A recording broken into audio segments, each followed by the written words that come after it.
Алтын добарнасының алтындай достары, ассалаумағалейкум, қалайсыздар? Ең жақсы спорттың жанкүйерлері, бүгін біз сіздерге тамаша футбол ақпараттарын дайындадық. Андатпасы назарларыңызда. Жуд Беллингем Зиданмен қалай араласады? Месси тағы да таң қалдырды. Сан-Марино мен Қазақстанды жан-жақты салыстырдық, статистикаларын жасадық. Осы және басқа да футбол ақпараттары бүгін сіздердің назарларыңызда. Достар, сіздер білесіздер, алтын добарнасы алтындай уақыттарыңызды алмайды. Әдептен озбайды, көп созбайды, бастайды. Кеттік.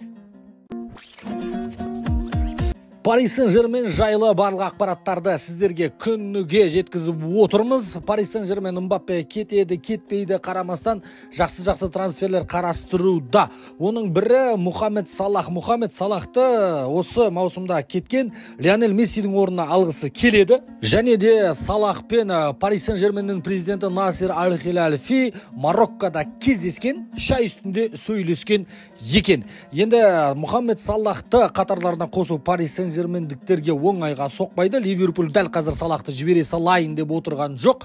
Салахтың өзі де бір 100% Пари Сен-Жерменге барғысы келіп тұр дегенге де сене салу өте қиындау. Және де енді Салах пен Мессидің орнын жаба алатын болса жаман емес трансфер орнатар еді. Жалпы Пари Сен-Жермен шабуыл мен ортаны жартылай қорғанысты реттейтін болады осы маусымда. Және де қапталға керемет ойыншы Асенсионы да алып алды.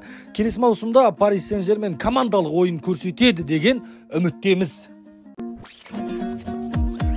Достар, бұл Winway сайты. Жалпы бұл жерде футболдан шаршап кетсеңіз, болжамыңыз, ставкаңыз шықпай жатса, Winway-ға келе салуға болады. Winway-да өте оңай. Ойындарына кез келген ойынға кіресіз, жарасыз, ақшаңызды аласыз. Бұдан шаршап кетсеңіз, айналдырасыз, айналдырып ақшаңызды екі есе айналдырып аласыз. Тіркелуде өте оңай. Нейм жазасыз атыңызды, және де пароль жазасыз, emailіңіз тіркейсіз, болды. Ақшаңызды саласыз, екі есе байландырып аласыз. Жоғарғы жағында валюта деген жерде теңгені таңдаймыз. Және де сайт орысша түсінбей жатсаңыз, төменгі жағында сайттың астында қазақша нұсқасын таңдап аласыз. Мінекей бәрі қазақша болды. Барлық жағынан ыңғайлы. Және де ұтқан ақшаңызды бірден өзіңіздің қолданып жүрген картаңызға лақтыра аласыз. Олай болса, Winway сайтына тіркеліп тексеріп көріңіз. Осы видеоның астына описание бөлімінде сілтемесін қалдырып кетемін, достар. Жуд Беллингемге басында 7-ші номер беріледі деген еді. 7-ші номері Винисиусқа берілді. Винисиус лайықты деп санаймыз. Ал енді Жуд Беллингем бәрібірде таң қалдырды бізді. 5-ші номерді алды. Бұл ұлы аңыз Зиданның номері. Неге бұл номерді алғанына ешкімнің таң қалмайтыны да шығар ешкімде. Вальехода болған бұл номер, 5-ші номер. Бірақта Жуд Беллингем деген құрметпен алғысы келіп тұрғанын көргеннен кейін Жуд Беллингемға берді Вальехо. Ал енді Жуд Беллингем өзінің сторисында әлеуметтік желіде алғысын айтты. Рахмет саған досым деді. Енді Жуд Беллингем бірінші пресс-конференцияның өзінде бәрін таң қалдырып жатыр. Таңдап алған номерінің өзі бәрін таң қалдырып жатыр. Бұл номер енді таңғаларлықтай нәрсе емес. Мен Зиданмен өзімді әлі ойнап жүргендей сезінемін. Себебі мен әлі күнге күнделікті Зиданның ойындарын YouTube-тан, интернеттен қарап отырамын. Және де менің ең сүйікті, ең жақсы көретін менің кумирім осы Зидан. Және де мен осы номерді алғаныма өте қуаныштымын, деді Жуд Беллингем. Енді сол номерға лайықты өнер көрсетсін, Зидандай болсын деген тілектеміз.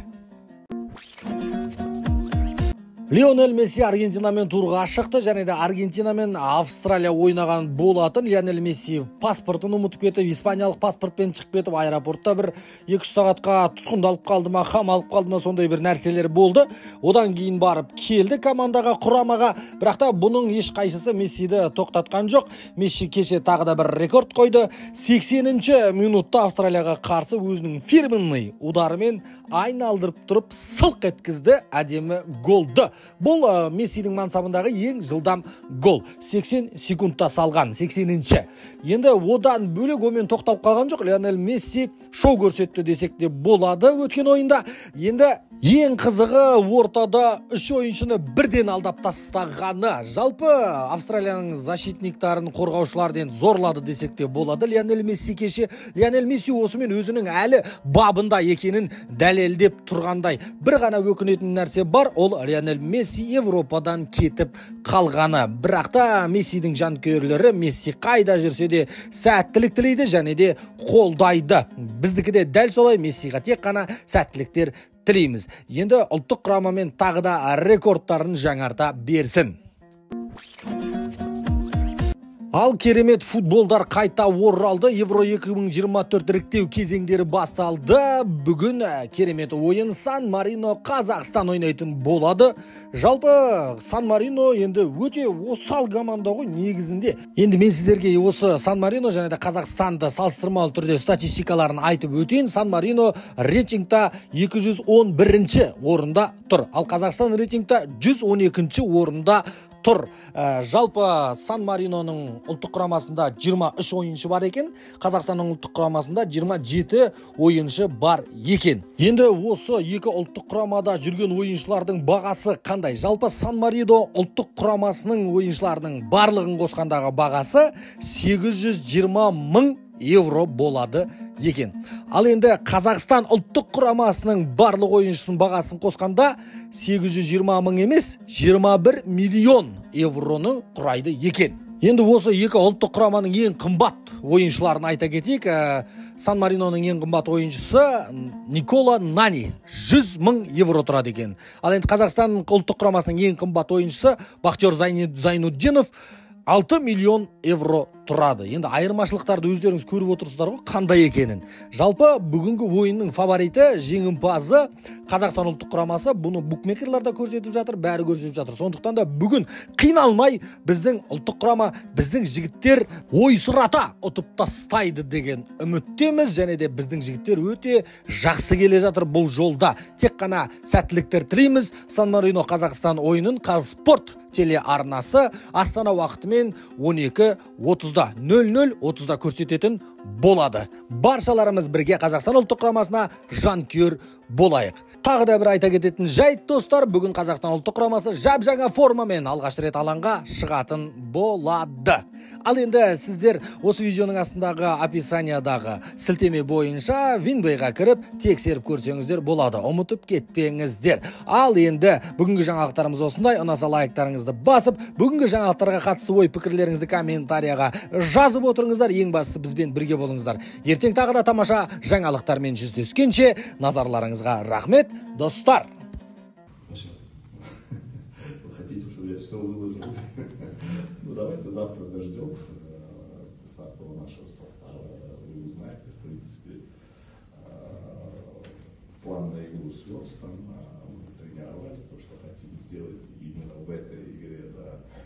Единственное, есть определенные, да, скажем, такие дискомфорт у некоторых наших парней. И вот по двум позициям надо сегодня после тренировки еще раз на него взглянуть и определиться, да, кто этот план будет осуществлять в завтрашней игре. Две позиции надо принять решение.